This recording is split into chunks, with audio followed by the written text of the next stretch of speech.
The massive space station called Nexus Prime floated in the dark void between three star systems. It was the biggest military base the galaxy had ever seen. Ships from dozens of different alien worlds docked at its countless ports every day. Today was different, though. Today, every important military leader in the known galaxy was gathering for one reason. War was coming. Captain Dae-Ho Kim stepped off his small human transport ship and looked around the docking bay. Everything here was built for creatures much larger than humans. The ceiling stretched up so high he could barely see it.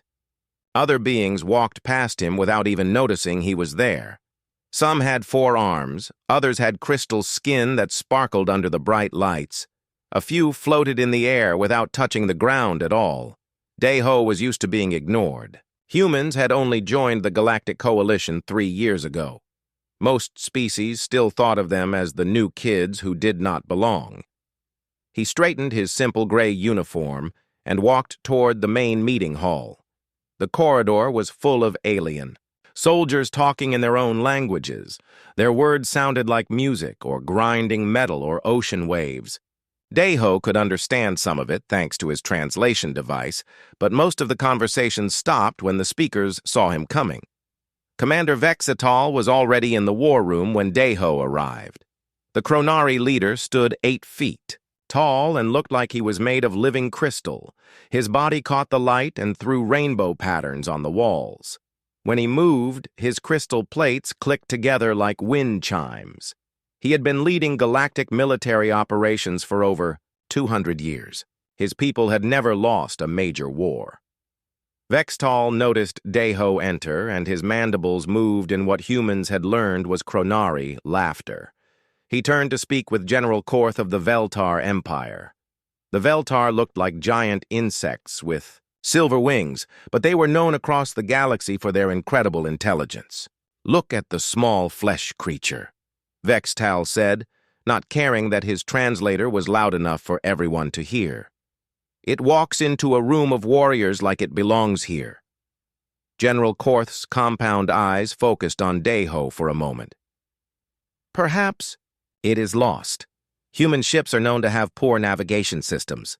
Several other commanders laughed. Dae-Ho kept walking to an empty seat near the back of the room. He had heard worse things said about his species. Much worse. Admiral Yi-Jun Park was the only other human in the room. He sat at the main table with the other fleet commanders, but Dae-Ho could see the other leaders kept some distance from him. Yi-Jun looked calm, but Dae-Ho knew his commander well enough to see the tension in his shoulders. The lights dimmed and a holographic display appeared in the center of the room. It showed a map of their galaxy with thousands of star systems marked in different colors. Most were blue, showing coalition worlds, but there was a growing area of black spreading from the outer rim toward the center. High Admiral Zenthkar of the Thrakari hegemony stood up to begin the briefing. The Thrakari were known as the galaxy's greatest strategists. Their pale blue skin and 4 arms made them look graceful, but Dae-Ho knew they were deadly fighters who could move faster than most eyes could follow. "Fellow commanders," Zenthkar began, "the situation has become worse than our worst predictions. The Devourers have awakened." A chill went through the room. Even with translation devices, the word Devourers sounded wrong in every language. These were not just dangerous aliens or hostile machines. They were something much worse. The holographic display zoomed in on the black areas. Dae-Ho could see that entire star systems were simply gone, not destroyed or conquered. Gone, as if they had never existed at all. 18 systems have been consumed in the past month," Zenthkar continued. "Our long-range sensors show the Devourers are moving toward the core worlds. At their current speed, they will reach the Coalition capital in less than 6 months. Commander." Vextal stood up, his crystal body reflecting the light from the hologram. "We have fought them before. 10,000 years ago, the combined might of every galactic civilization barely managed to put them to sleep. Now they are awake and hungry again." "What do we know about stopping them?" asked General Cormaven of the Helix Confederacy. "His people were known for building the strongest weapons in the galaxy." Zenthkar touched a control and the display changed. It now showed 3 objects that looked like they were made of pure starlight. "Only weapons forged from Starfire crystal can harm the Devourers. These crystals exist in only 3 known locations in our galaxy."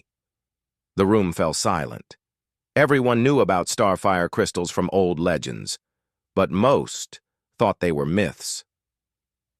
"The first crystal lies deep within the Maelstrom Nebula, on the volcanic world of Piraxis," Zenthkar explained. "The second is hidden in the Void Gardens where space and time fold in on themselves. The third rests in the Heart of Sorrows, an ancient space station that exists partly outside normal reality."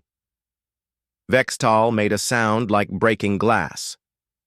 "Those locations have killed thousands of our best warriors over the centuries. The Maelstrom Nebula alone has destroyed entire fleets." "Yes," Zenthkar agreed. "But without the crystals, we have no hope of stopping the Devourers. We need volunteers for 3 separate missions. Each mission will almost certainly end in death." The room stayed quiet for a long moment. These were some of the bravest beings in the galaxy, but even they knew the difference between courage and suicide. Then a small voice spoke from the back of the room. "I volunteer." Every head turned to look at Dae-ho. He stood up slowly, his human form looking tiny compared to the massive aliens around him. Vextal's laughter filled the room. The sound was like crystal bells ringing, but there was no joy in it. "The soft skin volunteers for death? How amusing. Perhaps it wishes to spare us the embarrassment of watching it flee when real combat begins." Other voices joined in the laughter. The Veltar buzzed with what passed for humor among their kind. Even some of the more serious commanders allowed themselves small chuckles. "Commander Vexital," Admiral Yijun Park said quietly, "I would be careful about underestimating any member of my crew." "Your crew?" Vexital turned his attention to the human admiral. "With respect, Admiral Park, your species has been part of this coalition for barely 3 years. You have fought in one minor border conflict. These missions require experience with impossible odds." Yijun Park stood up. He was shorter than most aliens in the room, but something about his presence made the laughter stop. "Commander, my people have been dealing with impossible odds for longer than you might think." "Oh, please," Vextal said, his voice dripping with scorn. "Humans come from a small blue world in an unimportant star system. Your technology is centuries behind ours. Your ships are barely spaceworthy. Your weapons are primitive. What could your species possibly know about impossible odds?" Dae-ho remained standing while the argument continued around him. He was used to this. Every alien species had reasons why humans did not belong in galactic civilization. They were too small, too weak, too young, too primitive. He had heard it all before. But Dae-ho also knew something that these advanced civilizations did not understand. Humans had spent their entire history facing impossible odds and finding ways to survive anyway. They had lived through ice ages and asteroid impacts and diseases that should have wiped them out completely. They had built civilization on a world that seemed designed to kill them. Now the galaxy needed someone crazy enough to fly into places that killed everyone who tried. Someone stupid enough to think they might succeed where others had failed. Someone desperate enough to try impossible things just because they might work. In other words, the galaxy needed a human. "I will take the Maelstrom Nebula mission," Dae-ho said when the arguing died down. Vextal looked at him with something that might have been pity. "Very well, little human. When your ship is torn apart by the nebula's storms, at least your death will serve as entertainment for the rest of us." But Admiral Yijun Park was watching his captain with a small smile. He knew something about humans that the rest of the galaxy was about to learn. They were very good at surviving things that should kill them. The meeting continued for another hour, with other volunteers finally stepping forward for the remaining missions. But most of the attention stayed on the small human who had volunteered. First, some looked at him with respect for his courage. Others looked at him with pity for his foolishness. None of them looked at him with fear. That would come later. 3 days after the war meeting, 2 ships prepared to enter the most dangerous region of space known to any living being. The Maelstrom Nebula stretched across dozens of light years like a wound in reality itself. Inside its swirling clouds of gas and energy, the normal rules of physics did not work properly. Commander Vextal stood on the bridge of his massive warship, the Crystal Fang. The ship was 3 miles long and carried enough firepower to destroy small planets. Its crew of 500 Chronary warriors represented the finest military force in the galaxy. Advanced shields protected the hull from almost any attack. The ship's computers could calculate the movement of every particle in space around them. 2 miles away, Captain Dae-ho Kim sat alone in his tiny human vessel called the Wanderer. The ship was barely 200 feet long and looked like it had been built from spare parts. It carried no heavy weapons and no massive shields. Its crew was just one person. Most aliens who saw it wondered how it could even fly through normal space, let alone survive in the Maelstrom. "All ships, this is Crystal Fang," Vextal announced over the communication channel. "We are about to enter the outer edge of the Maelstrom. Nebula! Maintain formation and follow my lead." "Understood, Crystal Fang," Dae-ho replied. His voice sounded calm, almost bored. Vextal turned to his tactical officer. "How long do you estimate before the human ship is destroyed?" The officer studied his instruments. "Commander, their shields are too weak to survive even the outer storms. I give them perhaps 10 minutes after we cross the boundary." 10 minutes seems generous," Vextal said. "Perhaps 5 would be more accurate." The Crystal Fang moved forward first, its massive engines pushing it toward the nebula's swirling edge. Warning lights flashed across the bridge as they approached. The boundary between normal space and the chaos ahead. Every sensor screamed alerts about dangerous energy readings. The moment they crossed into the nebula, everything changed. Space itself seemed to twist around them. What looked like empty void 1 second became solid matter the next. Gravity pulled in 6 different directions at once. The ship's navigation system gave up trying to determine which way was forward and simply displayed error messages. "Shields. Holding at 90%, reported the defense officer, "but the readings are unlike anything in our database." Vextal watched his instruments with growing concern. The Crystal Fang was built to handle the worst conditions space could offer, but the Maelstrom was not normal space. Here, energy and matter mixed together in ways that hurt to think about. "Where is the human ship?" he asked. The sensor operator shook his head. "I lost contact 30 seconds ago. Their signal just stopped." "As expected," Vextal said, though he felt a strange disappointment. He had hoped to watch the human struggle a bit longer before being destroyed. "Continue toward the planet. We have a crystal to retrieve." But 20 minutes later, something impossible appeared on their sensors. "Commander," the operator called out, his voice confused. "I am detecting the human ship." "Wreckage?" Vextal asked. "No, sir. The ship appears to be intact and moving deeper into the nebula." Vextal moved to the sensor station to see for himself. The readings made no sense. The tiny human vessel was not just surviving in the Maelstrom, it was moving through the chaos like it belonged there. "That cannot be correct," Vextal said. "Run a full diagnostic on the sensors."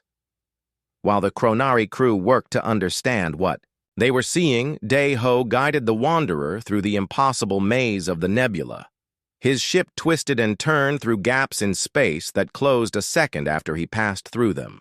Where the massive Chronari warship had to fight against every strange force in the nebula, the small human craft seemed to dance with them.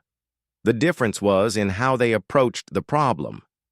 The Crystal Fang tried to force its way through the maelstrom using raw power and advanced technology. Its computers worked constantly to predict where dangers would appear and how to avoid them. But in a place where the laws of physics changed every few seconds, prediction was impossible. Dae-ho did not try to predict anything. Instead, he felt his way through the chaos. When gravity suddenly pulled his ship toward a wall of solid energy, he did not fight it. He used the pull to slingshot himself in a new direction. When space twisted around him, he twisted with it. His approach made no logical sense.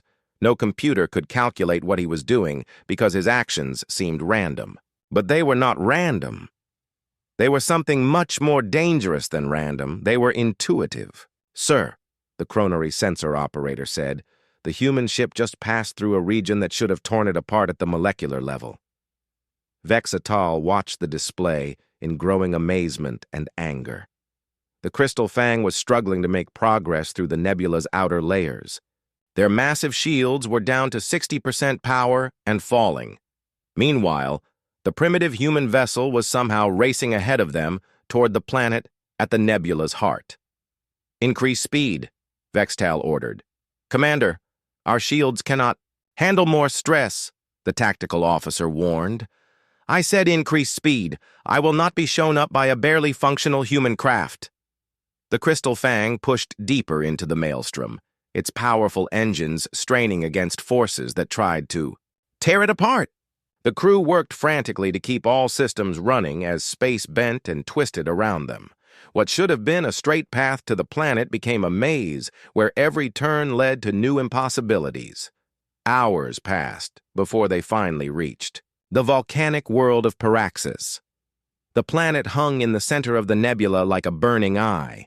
Its surface was covered in lava flows that glowed bright enough to light up the surrounding space. Storms of molten rock bigger than most moons swirled through its atmosphere.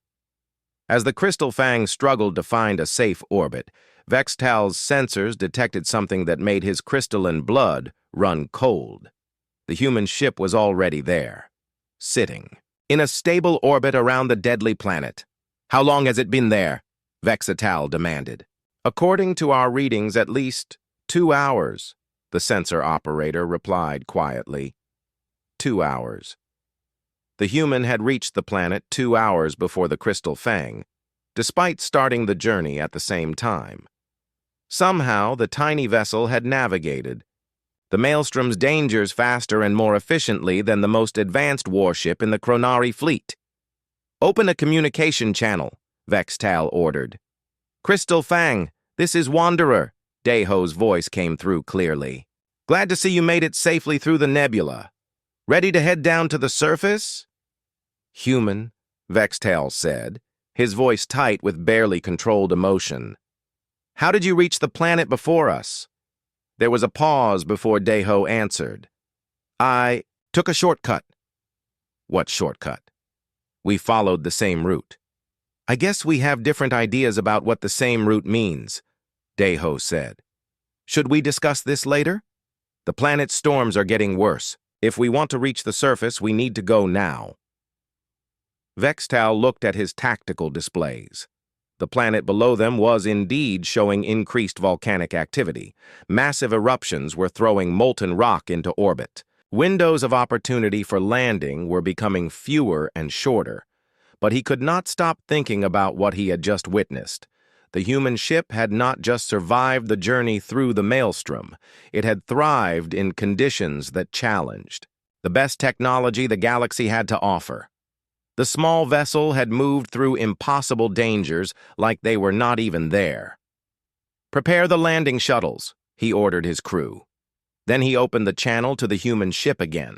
"Captain Kim, I admit I am curious about your methods." "My methods?" Dae-ho sounded genuinely puzzled. "I just flew through the nebula." "You just flew through the most dangerous region of space in the galaxy like it was a pleasant afternoon." "Cruise." "Oh, that," Dae-ho said. "Well, the trick is not to think too hard about it. When nothing makes sense, sometimes the best approach is to stop trying to make sense of things." Vextal considered this as his crew prepared for the descent to Paraxis. Stop trying to make sense of things. It went against everything the Chronari had been taught about warfare and survival. Their entire civilization was built on logical analysis and calculated responses to threats. But maybe that was the problem. Maybe in a universe full of impossible things, logic was not always the best tool. As they prepared to descend to the planet's surface, Vextal found himself watching the human ship with new eyes. What he had first seen as primitive and inadequate, he was beginning to recognize as something else entirely. It was not that humans lacked advanced technology, it was that they did not need to rely on it the way other species did.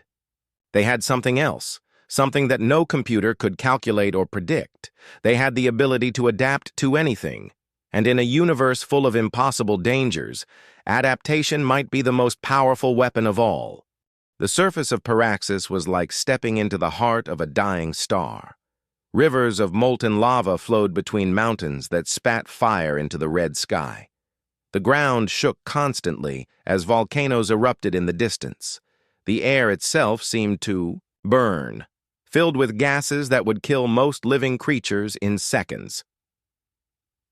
Captain Dae-ho Kim stood on a ridge overlooking the Valley of Echoes, where the first Starfire crystal was hidden deep underground. His environmental suit was much simpler than the heavy armor worn by the Chronari soldiers, but it seemed to work just as well in the extreme conditions. Commander Vextal and his team had finally caught up after struggling through the planet's chaotic atmosphere. Their landing had been rough, with 3 shuttles damaged by the volcanic storms. The Crystal Fang remained in orbit, its shields barely holding against the debris being thrown up from the planet's surface. The crystal is in the volcanic chamber, at the center of this valley, Dae-ho said, checking his scanner. According to the old maps, we need to go down about 2 miles through solid rock. Vextal studied his own instruments, which were far more advanced than anything humans possessed. My sensors show the same thing, but they also show that the chamber is filled with molten rock hot enough to melt our best armor. How do you propose we reach it? Carefully, Dae-ho replied, and started walking down into the valley. The journey to the crystal became a nightmare of heat and danger. The Chronari soldiers moved slowly, their heavy equipment helping them survive but slowing them down. Their armor could protect them from the worst heat, but it was bulky and made climbing difficult. Their weapons were powerful but useless against the living flames that danced through the volcanic caves. Dae-ho moved differently. His lighter gear let him climb and jump where the Chronari had to cut their way through. When rivers of lava blocked their path, he found narrow ledges and broken bridges that would support his weight, but not the heavy alien soldiers. "This is impossible," gasped Lieutenant Kethvar, one of Vextal's best warriors. "The heat is beyond what our armor can handle for much longer." Vextal watched the human ahead of them leap across a gap that his own soldiers could not cross. How is he doing this? His equipment is inferior to ours in every way. What Vextal did not understand was that Dae-ho was not fighting the planet. He was working with it. Where the Chronari saw only deadly obstacles, the humans saw opportunities. He used the planet's own heat currents to help him climb. He followed paths that looked dangerous but were actually safer than the obvious routes. After 6 hours of climbing, they reached the entrance to the crystal chamber. It was a circular hole in the ground that dropped straight down into darkness. Heat waves rose from the opening like invisible fire. Even with their advanced instruments, the Chronari could not see the bottom. "The crystal is down there," Dae-ho said, looking into the pit. "About half a mile straight down." "The walls are too hot to touch," Vextal observed. "Our climbing equipment will melt before we descend 50 feet. Dae-ho studied the pit for several minutes, then began taking off pieces of his equipment. "I have an idea, but you probably will not like it." "What kind of idea?" "I am going to jump." Vextal's translator took several seconds to process this statement, as if the device thought it had made an error. "Did you say jump?" Into a volcanic pit that leads to certain death? Not exactly jump, Deho explained. More like controlled, falling. The heat currents rising from the chamber are strong enough to slow my descent if I use them right. My suit has small maneuvering jets that should let me steer as I fall. That is not a plan, Vextal said flatly. That is suicide with extra steps. Maybe, Deho agreed, but it is the only way down that I can see. Before anyone could stop him, Deho stepped to the edge of the pit and jumped. Vextal rushed to the opening and watched in amazement as the human figure fell into the red glow below. Instead of plummeting straight down, Deho was using the rising heat currents like an invisible elevator. His small jets fired in short bursts, letting him steer between the hottest areas and ride the cooler air pockets. Insane, Vextal muttered. Completely insane. 20 minutes later, Deho's voice crackled over the communication system. I made it to the bottom. The crystal is here, but we have a problem. What kind of problem? Vextal asked. The chamber is not just hot. It exists in about 6 different dimensions at the same time. I am looking at the crystal, but every time I reach for it, my hand goes somewhere else. Vextal felt his hopes sink. Dimensional displacement was one of the most dangerous phenomena in the galaxy. It meant that normal physical laws did not work properly in the chamber. Even if they could somehow get down to help the human, they would face the same impossible problem. Can you solve it? He asked. There was a long pause before Deho answered. I am trying something. Give me a few minutes. What Deho was trying would have driven most logical minds to madness. Instead of fighting the dimensional shifts, he was learning to work with them. Every time he reached for the crystal and his hand appeared somewhere else, he made note of where it went. Slowly, he began to understand the pattern. The chamber was not randomly shifting between dimensions. It was following rules, but they were rules that made no logical sense. It was like a puzzle where the pieces changed shape every time you looked at them, but they still fit together in a specific way. After an hour of careful experimentation, Deho finally understood. The crystal was not just in 6 dimensions. It was the anchor point that held all 6 dimensions together. To reach it, he had to stop thinking of himself as existing in just one dimension at a time. The solution required him to do something that should have been impossible. He had to let part of his consciousness exist in each dimension simultaneously, while keeping enough of himself in the main dimension to function. For most beings, this would have meant instant madness or death. But humans had something unique in their mental structure. They were used to holding contradictory ideas in their heads at the same time. They could believe 2 opposite things without breaking down. Deho reached out with his hand, but also with his mind, spreading his awareness across all 6 dimensions. For a terrifying moment, he felt like he was being torn apart. Then his fingers closed around something solid and warm.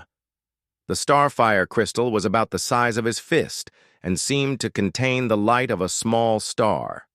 The moment he touched it, the dimensional shifting stopped. The chamber became normal again, existing in only one dimension. I have it, he reported.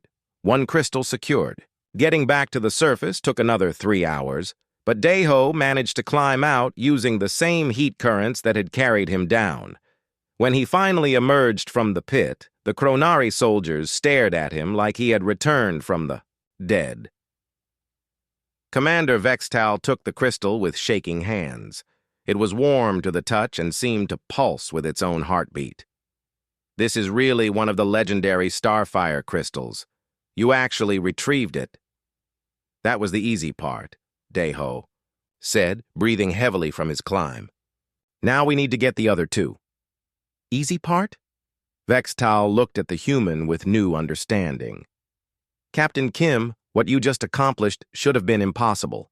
You descended into a volcanic pit, navigated dimensional displacement, and retrieved an artifact that has killed thousands of explorers over the centuries. I guess I got lucky, Deho said with a small smile. But Vextal was beginning to realize that luck had nothing to do with it. Humans did not succeed because they were lucky. They succeeded because they approached impossible problems in ways that no other species would even consider. As they prepared to leave Paraxis, Vextal found himself looking at the human captain with something approaching respect. The small, seemingly weak creature had just accomplished something that the finest Chronari warriors could not have managed. Maybe it was time to stop thinking of humans as primitive newcomers. Maybe it was time to start wondering what other surprises they might have hidden in their deceptively simple nature. The galaxy was about to face its greatest threat in 10,000 years. And for the first time since the crisis began, Vextal started to think they might actually have a chance of winning, as long as they had humans on their side. 2 weeks after the successful mission to Paraxis, the galaxy received news that made every military leader wake up in cold sweats. The Devourers had consumed 12 more star systems in a single day. Entire civilizations were vanishing not just from existence, but from memory itself. Ships that had been built in those systems were found floating empty in space, with no record of who had built them or why. Captain So-Young Lee stood in the briefing room aboard Nexus Prime, studying the holographic display of the Void Gardens. The second Starfire crystal waited somewhere in that maze of twisted space and time, hidden among ruins left by a race that had vanished before most current civilizations had even developed writing. The Void Gardens were different from the raw chaos of the Maelstrom Nebula. Where Pyraxis had been dangerous because of heat and lava, the gardens were dangerous because they made no sense at all.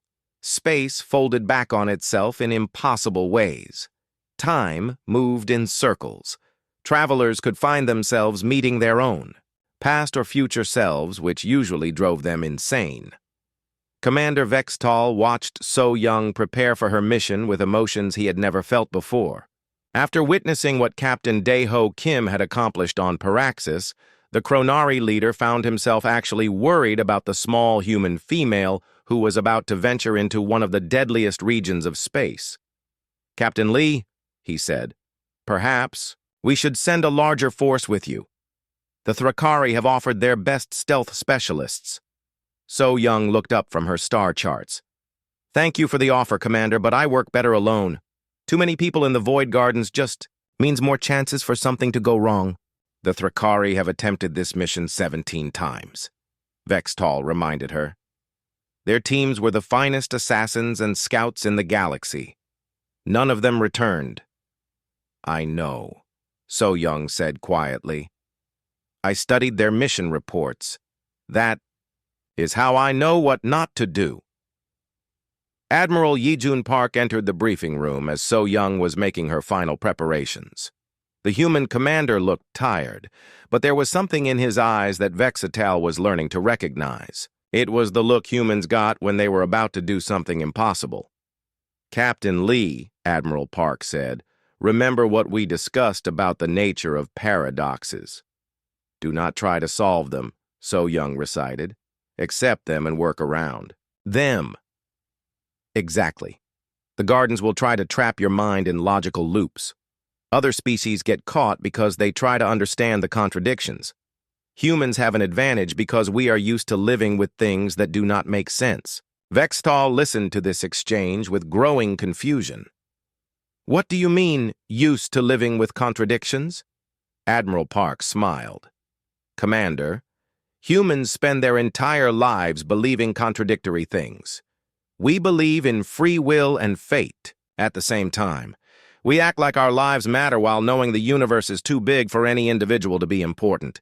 We love people we know will die someday. Most species find this kind of thinking illogical. We call it Tuesday." 3 hours later, So-Young's ship, the Dancing Star, approached the outer boundary of the Void Gardens. The region looked beautiful from a distance, like a nebula made of crystal and starlight.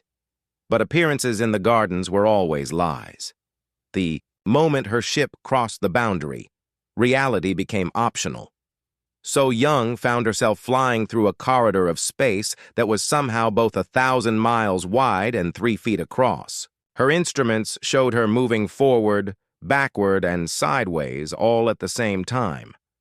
Outside her window, she could see the ruins of ancient ships that had been trapped in temporal loops for millions of years. "Dancing Star, this is Nexus Prime," came Admiral Park's voice over the radio. "Report your status." "I am fine," So Young replied. "But I think I just flew past myself from tomorrow." She waved at me. "That is normal for the Gardens," Park said calmly. "Remember, do not try to understand it." So Young piloted her ship deeper into the maze, following navigation markers left by previous expeditions. Most of the markers made no sense. One pointed toward the day before yesterday. Another warned of temporal turbulence in the color blue. But So Young had learned something from studying the failed Thrakari missions. The alien scouts had failed because they tried to map the Gardens using logic. They created detailed charts showing how space connected to other spaces, how time flowed from one moment to another.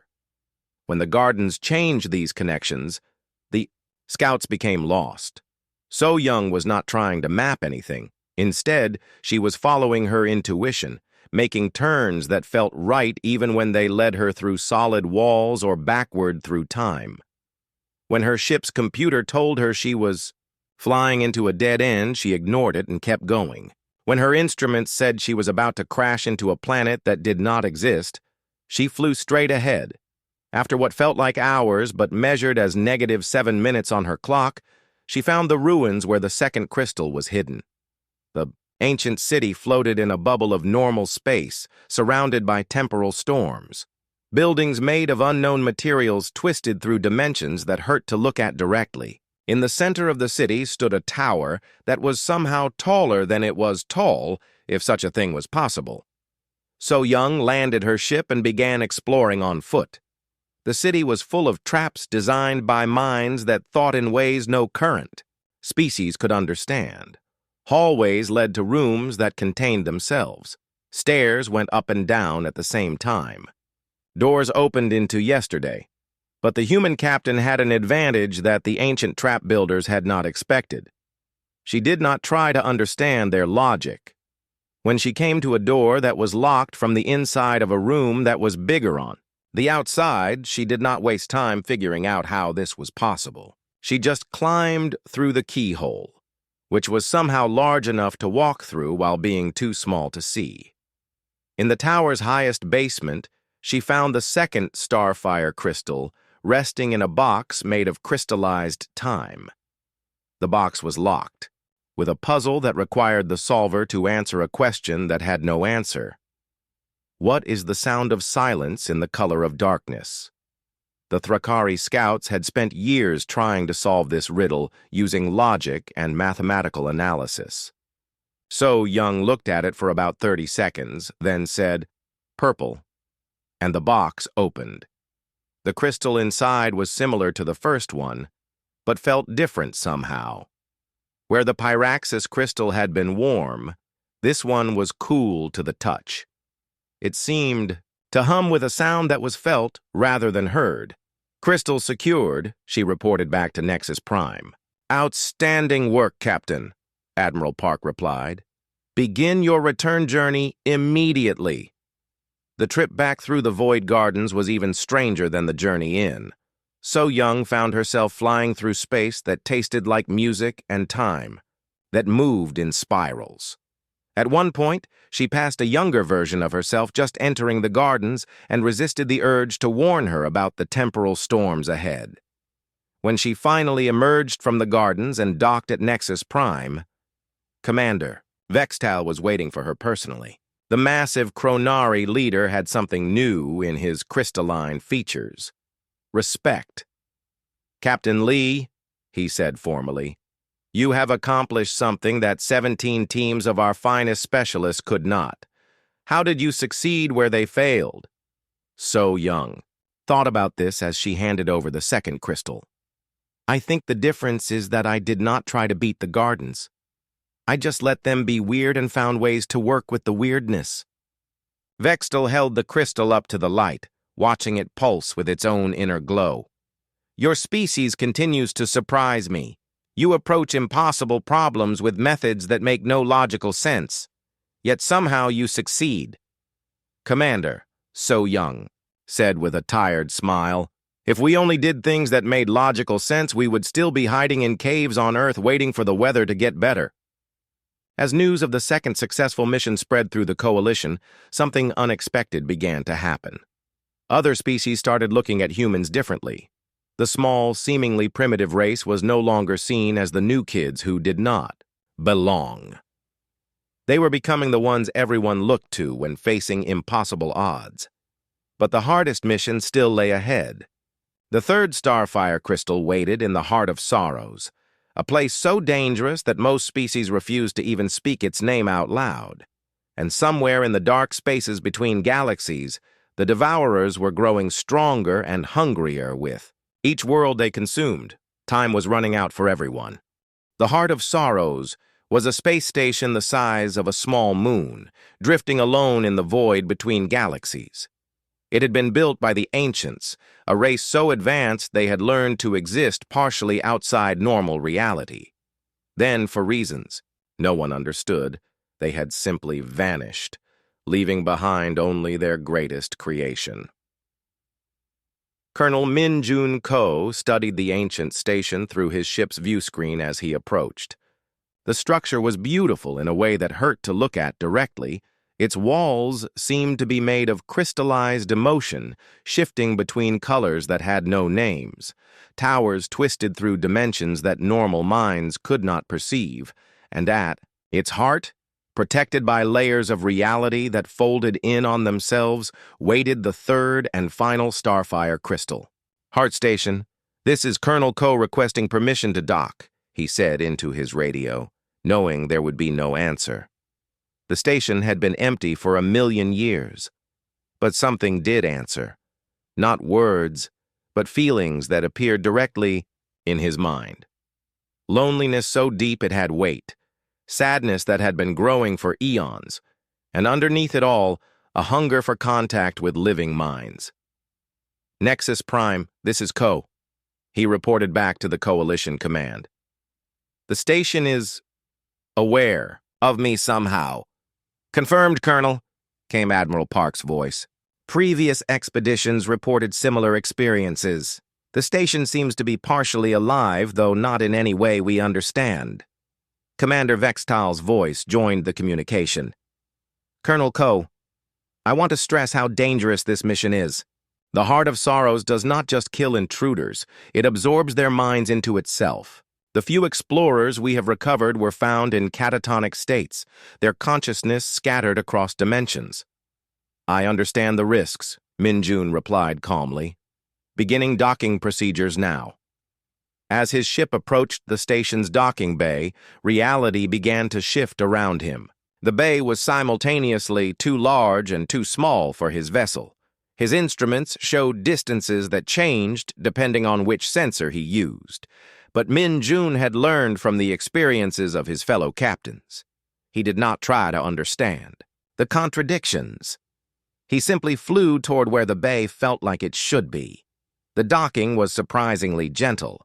One moment he was flying through impossible space, the next his ship was resting in a perfectly normal docking bay. The transition was so smooth he almost missed it. Docking successful, he reported. The station's internal atmosphere reads as breathable, but I will keep my suit sealed just in case. Min-Jun left his ship and began exploring the Heart of Sorrows. The corridors were wide enough for giants, but somehow felt intimate and personal. The walls showed images that moved when he was not looking directly at them. Voices whispered in languages that existed before sound was invented, but the most unsettling thing about the station was how it made him feel. As he walked deeper into its structure, Min-Jun began to experience emotions that were not his own. Grief for losses he had never suffered, joy at discoveries he had never made, love for people he had never met. The station was not just showing him images and sounds. It was sharing the accumulated emotional experiences of everyone who had ever lived within its walls. The ancients had somehow built their entire civilization's feelings into the structure itself. This is incredible, Min Jun reported. The station is like a library of emotions. I can feel the joy the ancients felt when they first learned to travel between stars. I can feel their sadness when they realized they were the only intelligent life in their galaxy. Colonel, be careful, Admiral Park warned. The station may be trying to overwhelm your mind with too much information. But Min Jun was discovering something that previous explorers had missed. The emotions flowing through the station were not random. They told a story. The ancients had not vanished mysteriously. They had made a choice. As he reached the station's central chamber, Min Jun finally understood what had happened. The ancients had discovered something terrible about the universe. They had learned that consciousness itself was under threat from entities that existed beyond normal reality, entities like the Devourers. To protect future civilizations, the ancients had made the ultimate sacrifice.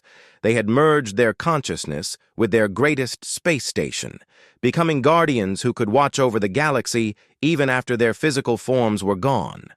The central chamber was a sphere of pure light suspended in the middle of a room that had no walls. In the center of the sphere, the third Starfire crystal waited, pulsing with power that seemed to come from the heart of creation itself. But between Min Jun and the crystal stood something that made him stop breathing. It was an ancient, not a ghost or a recording, but an actual being who had somehow survived the merging process. It was tall and graceful, with skin that seemed to be made of starlight. Its eyes held the weight of 1,000,000 years of watching and waiting. Human, it said, and its voice sounded like music made of hope and sorrow. You have come for the crystal. I have, Min Jun replied. My people need it to fight the Devourers. The ancient nodded slowly. We know of your struggle. We have been watching, waiting for a species that could wield the Starfire without being consumed by it. Others have tried? Many have tried. All have failed. The crystals are not just weapons. They are tests. They will only bond with beings who can hold impossible contradictions in their minds without breaking. The ancient gestured toward the crystal. Your species is young. But you have something that older civilizations have lost. You can believe in hope even when facing certain destruction. You can love even when you know loss is inevitable. You can fight for justice even when the universe seems indifferent. Min Jun stepped toward the crystal, feeling its power wash over him like warm sunlight. What makes you think humans can succeed where others have failed? The ancient smiled, and for a moment the chamber filled with light that felt like laughter. Because you are here, young one. You have flown into the heart of sorrows, walked through our memories and faced the truth about what consciousness means in this universe. And you are still here. You are still fighting. Min Jun reached out and touched the crystal. The moment his fingers made contact, the universe exploded into light and sensation. He felt the crystal's power flowing into him, but more than that, he felt a connection to something vast and ancient and completely beyond normal understanding. For an instant, he could see the entire galaxy as the ancients saw it. He could feel every living mind, every spark of consciousness struggling against the dark. He could sense the Devourers approaching like a tide of nothingness, ready to swallow everything that had ever thought or dreamed or hoped. But he could also feel his fellow humans. Captain Dae-ho Kim, still glowing with power from the first crystal. Captain So-young Lee, her mind dancing with temporal paradoxes from the second crystal. And all across human space, millions of people living and working and creating, each one a small light in the darkness. Now you understand, the ancient said softly. The crystals are not just weapons, they are keys. They unlock the potential that has been sleeping in your species since you first looked up at the stars and wondered what was out there. Min Jun lifted the crystal, feeling its weight and warmth. What happens now? Now you go home and prepare for war. The Devourers know you have the crystals. They will come for your worlds first, hoping to stop you before you can learn to use their power. As Minjun made his way back to his ship, the ancient's voice followed him through the corridors. Remember, young human, the starfire burns brightest when wielded by those who fight not for conquest, but for the right of consciousness to exist. Your species understands this in ways that others have forgotten. When Minjun's ship undocked from the Heart of Sorrows, the ancient station pulsed once with gentle light, as if saying goodbye. Inside his ship, the third crystal hummed with power that seemed to resonate with something deep in his genetic code. Mission accomplished, he reported to Nexus Prime. Third crystal secured, but Admiral, we need to talk. There are things about these crystals that we need to understand before we try to use them. Understood, Colonel. Return immediately. Long. Range sensors are detecting massive devourer movement toward Coalition space. As Minjun set course for home, he looked back at the Heart of Sorrows one last time. The station was already fading into the distance, but he could still feel the ancient's presence in his mind like a gentle warmth. The easy part was over. Now came the real test. Now they had to save the galaxy. The nexus of all things was the place where the galaxy's spiral arms met, where space was thickest with stars and possibilities. It was here that the Devourers had chosen to make their final stand, turning the galaxy's heart into a battlefield, where reality itself was the casualty. Captain Dae-Ho Kim stood in the command center of the Coalition's largest battleship, watching the tactical display with growing dread.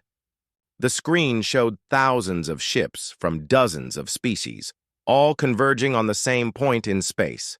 It was the largest fleet in galactic history, but Dae-Ho knew it would not be enough. The Devourers were not just destroying ships and planets anymore. They were unmaking the very concepts that allowed things to exist. Entire star systems were vanishing not just from space, but from memory and possibility. Ships found themselves forgetting what they were built for. Soldiers forgot why they were fighting. Status report, Admiral Yi-Jun Park ordered as he entered the command center. All 3 crystal bearers are in position, reported Commander Vextal. The massive Chronari leader had insisted on joining the human fleet for the final battle, bringing with him the finest warriors his people had to offer. Captain So-Young Lee stood near the main display, the second starfire crystal glowing softly on her belt. Colonel Minjun Ko was at the weapons station, the third crystal casting strange shadows that seemed to move on their own. Dae-Ho felt the first crystal's weight against his chest, warm and somehow alive. Since bonding with the crystal on Pyraxis, he had been experiencing strange dreams and flashes of memory that were not his own. He could feel the presence of the other crystal bearers, even when they were not in the same room. Admiral, the sensor operator called out, we have massive energy readings from the Nexus. The Devourers are doing something to space itself. The main screen changed to show the battlefield ahead. What had once been normal space was now a twisted maze of impossible geometry. Stars burned cold. Gravity flowed upward. In the center of it all, 3 massive shapes moved like living holes in reality. The Devourer Prime and its 2 companions, Admiral Park said quietly. They are more powerful than our worst estimates suggested. As the Coalition fleet approached, smaller Devourer entities swarmed out to meet them. These creatures were not built like normal ships. They were made of crystallized hunger, existing only to consume and unmake whatever they touched. The battle began badly for the Coalition forces. Weapons that should have destroyed enemy ships instead made them stronger. Shields designed to protect against any attack simply ceased to exist when the Devourers looked at them. Entire squadrons of fighters found themselves forgetting how to fly. We are losing ships faster than we can count them, Vextal reported, his voice tight with controlled panic. Our weapons are useless against these entities. Then it is time for the crystals, Admiral Park said. He turned to the 3 human captains. You know what you have to do." Daeho, So-young, and Min-jun moved to the center of the command deck. As they approached each other, the crystals began to glow brighter, responding to their proximity. The light was not normal illumination. It was something deeper, something that made reality itself pay attention. "Remember what the ancient told us," Min-jun said quietly. "The crystals are not just weapons. They are keys to unlock what we really are." The three humans joined hands, the crystal's light merging into something that hurt to look at directly. Around them, the command center's lights dimmed as if the crystals were drawing power from existence itself. Then, the change began. Daeho felt his consciousness expand beyond the boundaries of his human body. He could suddenly perceive dimensions that had no names, forces that operated according to rules that predated logic. The first crystal was showing him how to navigate impossible spaces, how to exist in conditions that should not allow existence. So-young gasped as the second crystal connected her mind to the flow of time itself. She could see past and future, spreading out like a map, could feel the weight of every choice that had ever been made or ever could be made. The crystal was teaching her how to hold contradictory truths without breaking. Min-jun cried out as the third crystal flooded his awareness with the accumulated emotions of every conscious being in the galaxy. He felt their hopes and fears, their loves and losses, their desperate determination to continue existing despite an indifferent universe. The crystal was showing him what was worth fighting for. But more than individual power, the three humans felt something else awakening. The crystals were not separate tools. They were fragments of something larger, something that had been waiting for beings capable of wielding it properly. Together, the three crystals formed a key to unlock humanity's true potential. Commander. Vextel watched in amazement as the three humans began to change. They did not grow larger, or sprout weapons, or develop obvious powers. Instead, they became more themselves than they had ever been. Their humanity shone out like a beacon, challenging the very concept of impossibility. "Take us into the heart of the battle," Daeho said, his voice carrying harmonics that made the ship's hull vibrate. As their vessel approached the Devourer Prime, reality bent around them. But instead of being torn apart by the impossible forces, the ship moved through them like they were not even there. The crystals were not fighting the chaos. They were rewriting the rules that defined what chaos meant. The Devourer Prime was a creature the size of a small moon, made of crystallized hunger and the absence of hope. It had existed since before the current universe was born, feeding on the dreams and possibilities of countless civilizations. When it noticed the approaching human ship, it spoke in a voice that unmade the words as soon as they were heard. "New minds to consume. New possibilities to devour. You bring us interesting flavors of despair." "We bring you something else," So-young replied, her voice somehow reaching across the void without using radio waves. "We bring you the one thing you have never encountered before." "And what is that, small creature?" "Hope that refuses to die," Min-jun answered. "Love that grows stronger when threatened. The absolute refusal to accept that consciousness is weak." The three humans raised their crystals, and for the first time in millions of years, the Devourer Prime felt something it had not experienced since the universe was young: fear. The Starfire weapons did not shoot energy beams or explosive projectiles. Instead, they projected pure possibility, the raw potential that had existed before the universe chose its current form. In human hands, this potential became something the Devourers could not consume or unmake.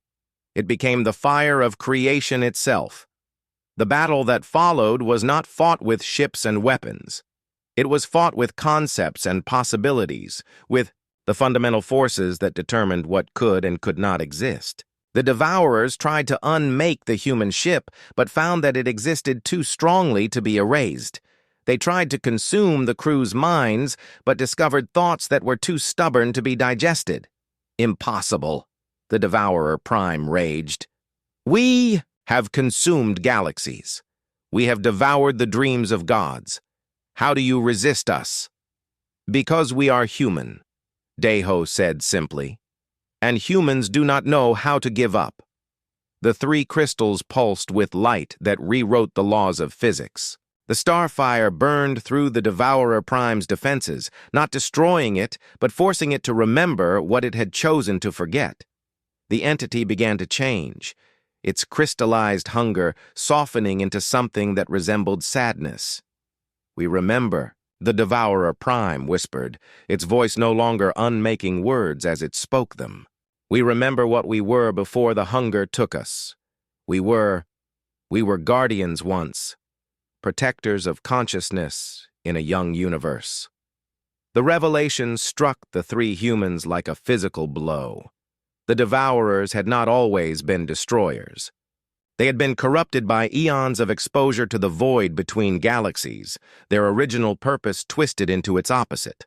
"You can choose to remember who you really are," Minjun said, his voice filled with compassion instead of fear.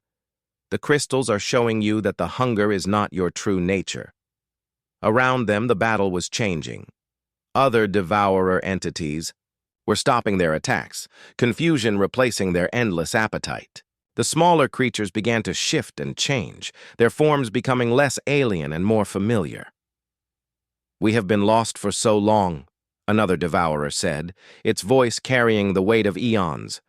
"The hunger became everything. We forgot that we once loved the very thing we learned to consume, but the change was not without cost." As the Devourers remembered their true nature, the cosmic balance that had held for millions of years began to shift. The raw energy they had been containing was released back into the universe, causing space itself to ripple and bend. "The dimensional barriers are breaking down," So Young reported, feeling the temporal distortions through her crystal. "Reality is becoming unstable." Admiral Park's voice crackled over the communication system. "All ships, fall back to minimum safe distance. We are reading massive energy fluctuations from the Nexus." But Deho, So Young, and Min Jun did not retreat. Instead, they moved closer to the transforming Devourers, their crystals blazing with light that seemed to come from the birth of stars. "We can help stabilize the change," Deho said, understanding flooding through him. "The crystals were meant for this, not just to fight the Devourers, but to help them return to what they were supposed to be." The three humans extended their power, using the starfire crystals to create a framework of possibility around the transforming entities. It was like building a scaffold made of hope and determination, giving the Devourers something to hold on to as they remembered their true purpose. The process took hours that felt like years. Reality bent and twisted around them as fundamental forces realigned themselves. Stars flickered as space readjusted to accommodate beings who were changing from destroyers back into protectors. Finally, the transformation was complete. Where the Devourer Prime had been, a new entity floated in space. It was still massive, but its form was now made of crystallized starlight instead of crystallized hunger. Its voice, when it spoke, carried the harmony of distant suns. "We are the guardians." Again, it said, "We remember our purpose. We will return to the void between galaxies, but not as destroyers. We will watch over the spaces between consciousness, protecting the growing civilizations from the true darkness that lurks beyond." Commander Vextall, watching from the Coalition flagship, felt his crystalline features shift into an expression of wonder. "In all my centuries of warfare, I have never seen an enemy transformed into an ally through pure force of will." Admiral Park smiled as he watched his three officers return to their ship. "Commander, that is because you have never fought alongside humans before." As the former Devourers departed for the dark spaces between galaxies, taking their new purpose. With them, the three crystal bearers felt the weapon's power beginning to fade.